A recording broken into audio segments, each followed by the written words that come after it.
بسم الله الرحمن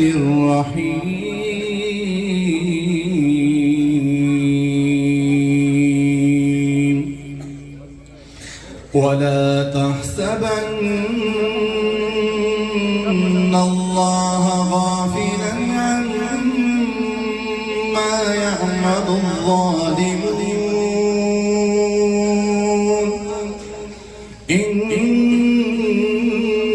إنما يؤخرهم ليوم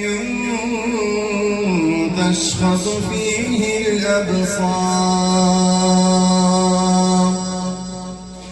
مهطعين مقنعي رؤوسهم لا يرتد إليهم طرفهم وأفئدتهم هواء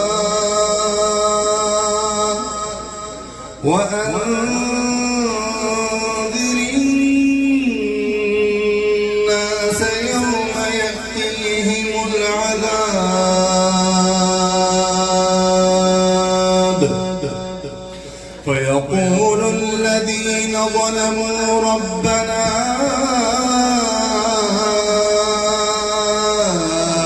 أخرنا إلى أجل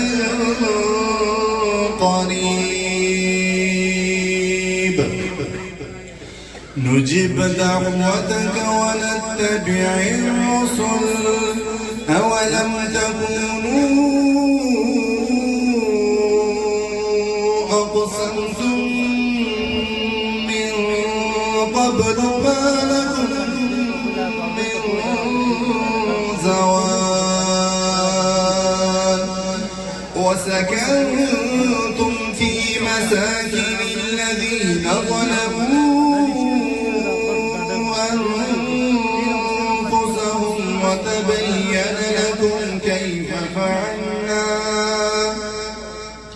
وتبين لكم كيف فعلنا بهم وضربنا لكم الأمثال وقد مكروا مكرهم وعند الله مكرهم وإن كان مكرهم لتزول منهم جبال فلا تحسبن الله مخلف وعده رسله إن الله عزيز ذو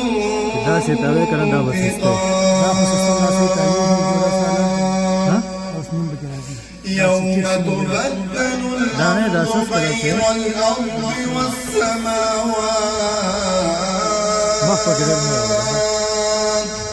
وبرزوا لله الواحد القهار وترى المجرمين يومئذ مقرنين في الأصفاد سرابيلهم من قطران وتغشى وجوههم النار ليجزي الله كل نفس ما كسبت إن الله سريع الحساب هذا بلاغ للناس ولينذروا به وليعلموا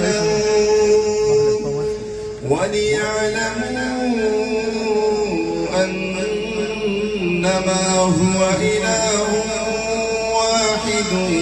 وليذكر أولو الألباب صدق الله العظيم.